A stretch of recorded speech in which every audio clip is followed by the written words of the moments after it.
میرے محترم دوستوں بزرگوں، ہم اپنے بچوں کے حقوق پورے نہیں کر سکے. اگر تم بچوں کے حقوق پورے نہ کرنے کی وجہ سے معذرت کی عادت دکھاؤ گے، تمہارا بچہ خود تمہارے آگے ہاتھ جوڑ دے گا. وگرنہ آپ اسے گالی دو تو ماں کہے گی نہیں نہیں بیٹے، تیرا باپ ہے، معافی مانگ لے. کس بات کی معافی مانگو؟ کس بات کی غلطی بابا کی میں معافی مانگو؟ تم اپنے کردار کی اتنی پہچان کروا دو کہ تمہارا بچہ تمہاری محبت میں تمہارے بغیر سانس بھی نہ لے سکے. وگرنہ بابو جی وقت بہت سورا پہ آیا اور تیرے میرے پہ بھی آنے والا ہے. رات 8 بجے مریں گے، اگلے دن ظہر کی نماز کے بعد جنازے کا اعلان ہوگا. 10 بج جائیں گے، ایک ایکڑ کا مالک نہیں، 10 ایکڑ کا مالک. ہر بچے کی کروڑ روپے کی گاڑی باہر کھڑی ہوگی، 2 کروڑ کا سامان دکان کے اندر ہوگا. یوں منڈی نیچے گیر کے، گردن نیچے گیر کے بیٹھا ہوگا. ڈر کے لوگ پوچھیں گے بیٹے کفن کا کیا کرنا؟ کہے گا چاچے کو پوچھ لو، مامے کو پوچھ لو، تائے کو پوچھ لو. اے بے شرما، شادی میں اللہ اکبر سلام کرنے میں تایا کبھی یاد نہیں آیا، ماما یاد نہیں آیا. آج باپ کے کفن دینے میں تایا ماما تجھے یاد آ گیا ہے. ہم مہاجر لوگ ہیں، ہمارے یہاں کفن کاٹھی کا انتظام ماں کے خاندان والے کرتے ہیں، نان کے کرتے ہیں. ایک مشورہ خیر پور والوں دے کے جاؤں گا. گرمی کے کپڑے لے کے آتے ہو، سردی کے کپڑے لے کے آتے ہو، وہاں میرے محترم دوستوں بزرگوں اپنے کفن کا کپڑا بھی لے کے رکھ لو. چلو اتنا تو یقین ہوگا کہ حلال کے پیسوں کا رکھا ہوا. آپ نے دیکھا اکثر موت میت میں بہن بیوہ ہو جائے تو سب سے دیر میں نان کے پہنچتے ہیں. انہیں پتہ ہے کھنٹی چھری پھرے گی، برادری پرچہ دکھائے گی. کڑوی روٹی کی 4 دیگیں پکی تھی، قبر والے کو 10,000 دیے تھے، کفن کاٹھی صابن کا 5,000 تھا. پتہ ہے اللہ اکبر یہ مرنے والے سے سالہ 15 دن پہلے 50,000 ادھار لے کے گیا تھا. رمضان کا سیزن لگا لوں تجھے دوں گا. اب یہ لوگوں کے دروازے پہ پھرتا رہا، کبھی ماں کی بالیوں کی طرف، کبھی بہن کی چوڑیوں کی طرف نگاہ گئی. انہوں نے کہا اچھا تو اپنے کانٹے سوال. باہر گیا، یار ملک صاحب، عبدالحنان صاحب جی، یار بنوئی فوت ہو گیا، 50,000 روپے دے. یار میرے تنی کسی کو لے کے دینا، لیکن تنہوں پتہ ہے ہر بندے کو ضرورت ہے، 50,000 دے 2 مہینے میں کتنے پیسے بن جائیں گے، کتنی مٹھائی دے گا؟ کہا یار چل تھوڑی ہی لے لے. نہیں گھٹ تو گھٹ 8,000 مٹھائی. اب اپنی گلے میں جان پڑی 8,000 مٹھائی کے سود کے دے کے آیا اور لا کے کھڑوں کے اعلان کر رہا کفن کاٹھی کا انتظام مامے کر رہے ہیں. پتہ ہی نہ چلا کہ اللہ اکبر کفن بھی سود کے پیسوں کا پہن کے جا رہا ہے.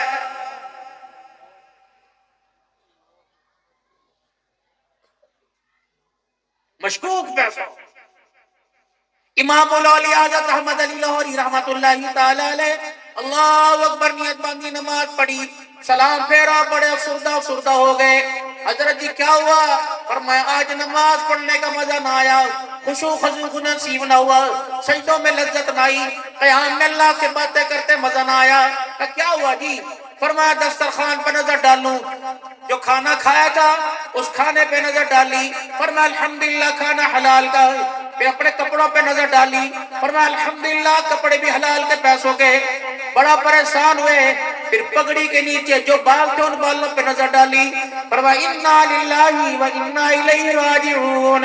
جو سر میں تیل لگا ہوا وہ مشتبہ مال کا ہے، اس میں مال مشکوک نظر آیا.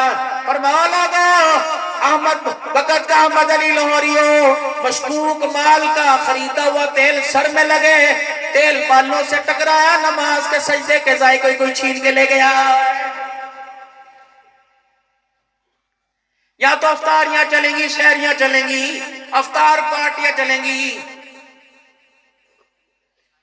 گرم مسالے کی بڑی خوشبو آ رہی، انہیں میں گوشت کی خوشبو آ رہی. اے گوشت کہاں سے گلا؟ او میرے بھائیو، 27 روزے رکھ کر لیلۃ القدر کی رات میں جاگ کر تمہیں گرم مسالے کی خوشبو آئی، بیٹی کے حق کی بھی خوشبو آئی، بہن کے حق کی بھی خوشبو آئی کہ اس گوشت کے اندر بہن کا حق ملا ہوا ہے. افطاریاں خدا پاک کی قسم خیر پٹامنے والی میں نہیں. اگر بہن بیٹی کا حق دبا کر افطاری روزہ رسول کی چھاؤں میں عمرہ کرنے والوں کو کرائے گا، خدا کی قسم افطاری اللہ منہ پر مار دے گا. حق دو بہن بھائیوں کا.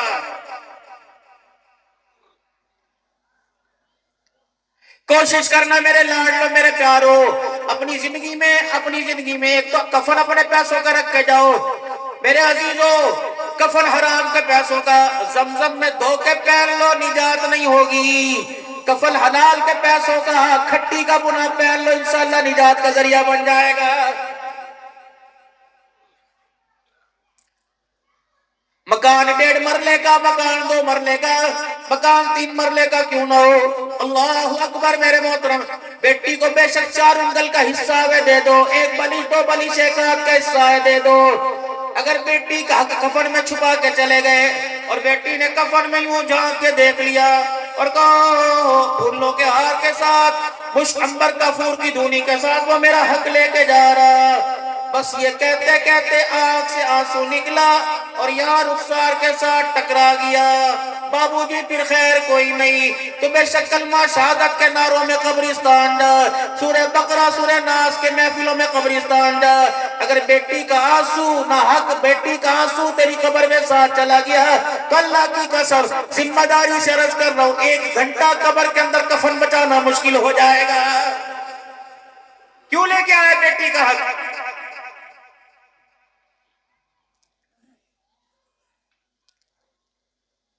اپنے بچوں کے 3-4 سب سے بڑی غلطی ہم نے یہ کی کہ اپنے بچوں کو چھوٹی سی عمر میں علیحدہ قبروں کے اندر پھینک دیا، ڈربوں کے اندر۔ کم سے کم 16 سال تک اپنی دھی بیٹی اپنے بچے کی نگرانی اپنی آنکھوں سے کرتے، یہ کیمروں سے، یہ خاردار تاروں سے، یہ کتوں سے نگرانی ہونے لگتی تو سب کے بچے عبدالقادر جیلانی بن جاتے۔ ادھر اماں کی چرپائی، ادھر ابا کی چرپائی، درمیان میں بہن بھائیوں کی چرپائی۔ یہ پرائیویسی بھی تو ہوتی ہے، کیا پرائیویسی؟ کپڑے پورے پہن دوپٹہ سر پہ رکھ، پرائیویسی ہے؟ ٹانگیں چوڑی کر کے نہ سو، سنت کے مطابق سو، پرائیویسی ہے؟ اگر سردی کا موسم نہیں، رضائی نہیں ہے تو احتیاطاً تیرے سطر سے کپڑا نہ اڑ جائے، پتلی سی چنی اوپر ڈال، یہ پرائیویسی ہے؟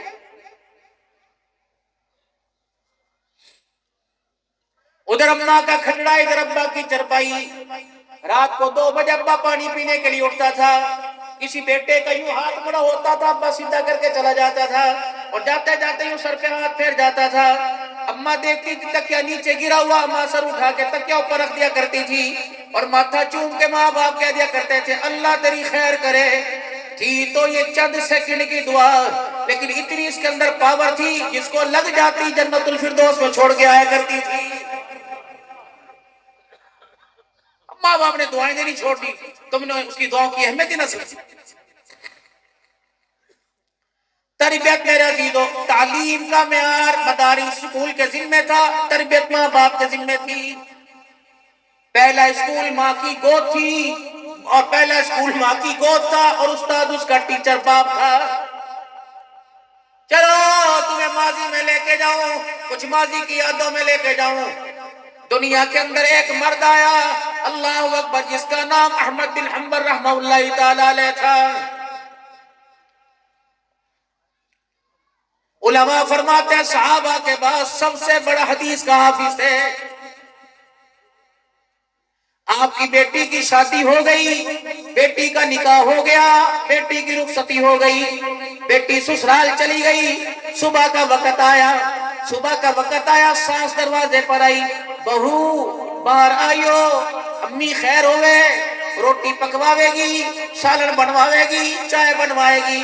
نانا بہو، یہ ساری میری محلے والیاں میری نو دیکھن آئی ہیں، یہ میری بہو دیکھنے آئی ہیں، آجا باہر جلدی سے اپنا چہرہ دکھا تاکہ محلے والوں کو پتہ لگے اپنے بیٹے واسطے کیسی دلہن لے کے آئی، اپنے گھر کی خوشیوں واسطے کیسی بہو لے کے آئی۔ امی تیرا حکم ہے کہ مشورہ؟ کہ کیوں؟ وہ کیا ہو، میں تو ان پڑھ سی سیدھی سادھی۔ کہ اماں بڑوں کا حکم ماننا ہے جائز ہے اور مشورہ اختیار ہے، مانو یا نہ مانو۔ کہ بیٹی آ کے باہر چہرہ دکھا، یہ کیڑے بکھیڑوں میں پڑ گئی، مشورہ حکم۔ اب اندر سے رونے کی آواز آئی، احمد بن حنبل رحمہ اللہ کی بیٹی رونے لگ گئی، اندر سے آواز آئی، بیٹی کیوں روئی؟ باہر سے آواز، امی جی بس مجھے اب میرا باپ یاد آ گیا، میرے باپ کی غیرت، میرے باپ کا کردار، میرے باپ کی تربیت یاد آ گئی۔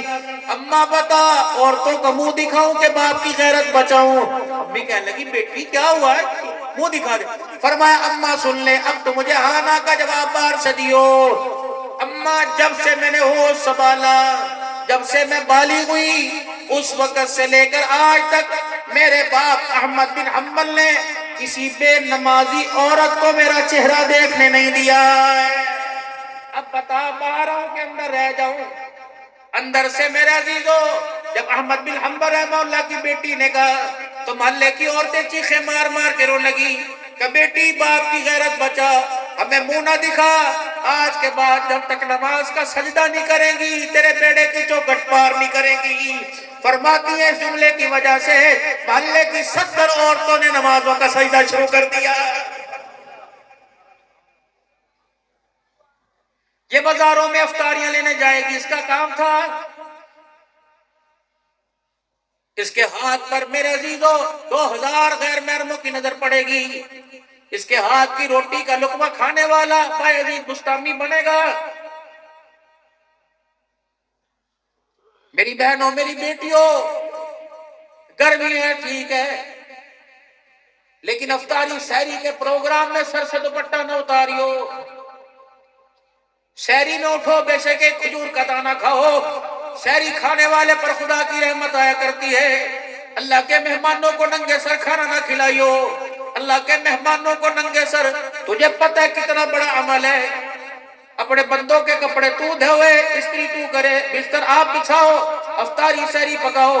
دکان پر یہ بندہ جتنی مرتبہ بیٹھ کے درود شریف پڑھے گا، جتنی مرتبہ نماز پڑھے گا، یہ تیرے دھلے کپڑے پہن کے اللہ کے گھر میں جائے گا، اعتکاف کرے گا، تراویح کرے گا، تراویح پڑھے گا۔ سحری افطاری کے دسترخوان پر 24 گھنٹے میں اس کے منہ سے جو جملہ نکلتا رہے گا، زبان اس کی چلتی رہے گی، نامہ مال تیرا بھاری ہوتا رہے گا۔ یہ سمجھ کے افطاریاں پکائیو۔ پوری دنیا کی بےہودگی تمہارے گھروں میں پھدکنے کی کوشش کرے گی، پڑھنے نہ دینا انہیں، اسلامی طرز زندگی کو آگے رکھنا۔ دکان پر اسلامی لباس ننھی ننھی بچیوں کا پڑا ہوگا، اے نہ وکھا او وکھا، یہ برقعے کی سوتنی لے کے کہے گی یہ تو پرانے ڈیزائن کا، دوسرا دکھا۔ نہ بابو، دماغ سے نہیں، دماغ سے میرے دل سے فیصلہ نہ کریو، اپنی صلاحیتوں سے فیصلہ کریو، اور اپنے فیصلے میں اللہ کی مدد کو شامل حال رکھیو۔ بیٹی کندھے سے سر لگا کے اتنی سی سو رہی ہے، پھٹا کٹا ہوا لباس، وہ دکاندار کیا کرا، اب پینا اس کو سونے دو، بس یوں کر کے کمر پہ لگا لو، اس کو اندازہ پتہ لگ جائے گا، 19 واپس ہو جائے گا۔ یوں کمر کے بچی کو لباس لگایا، نہ بول سکے، نہ سمجھ سکے، نہ جواب دے سکے، اس نے یوں اپنی کمر کو انگڑائی لی، آئے یہ کیا ہو گیا؟ دوسری مرتبہ بیٹا ذرا سیدھا ہونا، میں سیدھا ہونا، اس نے اس لباس کو دیکھا اور یوں کر کے باپ کو دیکھا، ابا تو خوخار بھیڑیا کہ میرا باپ ہے، یہ فیصلہ تو کر رہا ہے؟ سینہ کھلا ہوا، بازو کوئی نہیں، پجامے کا کپڑا کوئی نہیں، یہ فیصلہ تو کر رہا ہے؟ اس نے دکان میں اے سی والی دکان میں رونا شروع کر دیا۔ ابا باہر لے کے آئے، کوئی کہہ رہا پانی پلا دو، کوئی کہہ رہا چوٹی تو نہیں کاٹ گئی، کوئی کہہ رہا کیا بات ہے اس کا سر مل دو۔ باپ بھوکے مار مار کے بٹن کھول رہے، وہ چپ نہیں ہوتی، پھر یوں اپنے باپ کے یوں لگی اور ہچکیوں سے یوں رو رہی۔ پھر کپڑے پورے نہیں آئے، ماں نے پہنائے، دادی نے ٹانگوں میں لے کے یوں کر کے باپ نے بٹن باندھے، یہ رو رو کے باہر نکل گئی اور کہہ رہی ابا اللہ کے واسطے اس پھٹے لباس کی مجھے پہچان نہ کروا، میں رو رہی ہوں، ہاتھ پیر مار رہی ہوں، تمہاری منتیں کر رہی ہوں، یہ کھلا لباس مجھے نہ پہنا، آج یہ لباس تو نے اپنی مرضی سے مجھے پہنایا، کل 18 سال کی عمر میں جب یہ لباس میں اپنی مرضی سے پہن کے آئی، خیر پور میں تیرا جنازہ نکال کے رکھ دوں گی، تجھے سر اٹھانے کے قابل نہیں چھوڑوں گی، پھر مجھے بھائی کہیں گے دوپٹہ لے دوپٹہ لے، میں کہوں گی بے شرمو، بچپن میں ننگا سر تم نے کیا تھا، دوپٹہ میں کہاں سے پہچان کروں؟ کوشش کرنا اپنے بچوں کی خوراک کا سوچ سمجھ کے فیصلہ کرنا۔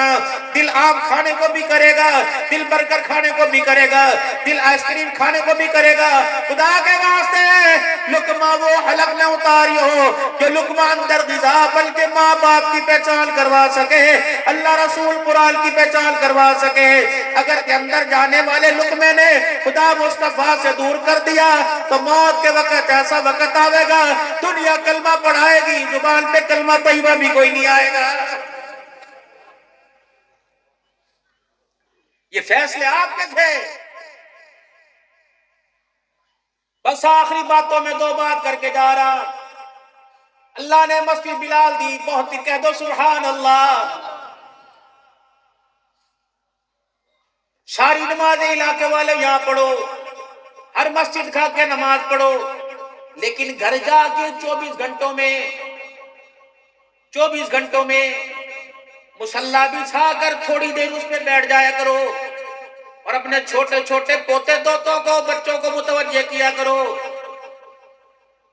معصوم بچے باپ کی تھوڑی پکڑ کے بابا کیا کر رہے، یہاں کیوں بیٹھے ہیں؟ بیٹوں کو بتا دینا دکان پہ بیٹھا تھا، تم نے کیوں نہیں پوچھا؟ اور میں تمہیں بتاؤں دکان پہ بیٹھتا ہوں تو مال ملتا ہے، جب مصلی پہ بندہ بیٹھے تو بیٹھنے والوں کو خدا مل جاتا ہے۔ تھوڑی دیر اپنے گھر میں قرآن پاک کھول کے بیٹھا کرو، پڑھنا آوے یا نہ آوے علیحدہ بات ہے، تھوڑی دیر قرآن پاک لے کے اسے چوم بھی لیا کرو، اسے سینے سے لگا لیا کرو، اسے آنکھوں پر بھی لگا لیا کرو۔ آپ کی بیٹی، آپ کا بیٹا پوچھے گا بابا کیا کر رہے ہیں؟ کہ بیٹے جو اتنا بڑا سکول کا بستہ، اتنا بڑا سکول کا بستہ تو اپنی کمر پر باندھ کے جاوے، اس بستے کو، اس تعلیم کو پڑھیں گے تو دنیا کی کامیابی ملے گی، اور یہ تعلیم جو میرے ہاتھ میں کتاب ہے اس پہ عمل کریں گے تو دنیا آخرت کی کامیابی ملے گی۔ اس علم کو پڑھیں گے مال ملے گا، اس علم کو پڑھیں گے خدا بھی ملے گا، مصطفیٰ بھی ملے گا۔ یہ پہچان آپ نے کروانی ہے، ورنہ میرے بچوں ایسا وقت آنے والا ہے ہم قبروں میں چلے گئے، اتنے بڑے قرآن پاک کے سپارے یہاں پڑے ہوں گے، بابا جی ریڑی والا اٹھا کے لے جائے گا، چھاپڑی والا لے جائے گا، آئس کریم مونگ پھلی والا پڑھنے لگ جائے گا، بیٹے کو یوں اٹھا کے دیں گے، یوں میں نہیں پڑھا ہوا، نہ مرادی نہیں۔ جب زندہ تھے تو پچھلوں کی فکر کرتے رہے، جب مر گئے تو پچھلے ہمارے فکر کر رہے ہیں۔ اتنا بڑا پرچہ ہاتھ میں آئے گا، سال کلام بخشو جی، عبد الحنان کا باپ مرا، محمد رفیق نے قرآن پڑھا، حافظ صدیق نے 2 قرآن پڑھے، اور جامی صاحب نے 1000 مرتبہ پڑھا۔ میں نے کہا باپ کس کا مرا، کس کا مرا؟ میں نے کہا بے شرما 28 پرچے میں نام لکھے، کسی بیٹے کا نام ہی نہیں آیا۔ سارا جہان خیر کو ٹاننے والا 10 قرآن پاک پڑھ کے ثواب پٹاتا، گھر کے اندر بیٹی یا بیٹا 3 مرتبہ سورہ اللہ پڑھ کے خدا کو رو کے دکھاتا۔ رب اکبر کی قسم ہے اس سورت کے اندر اتنی پاور ہے، پڑھنے والے کی زبان ہلتی، آنکھ سے آنسو نکلتا، اللہ اس کے باپ کو قبر سے اٹھا کر جنت الفردوس کے اندر پہنچا دیتا۔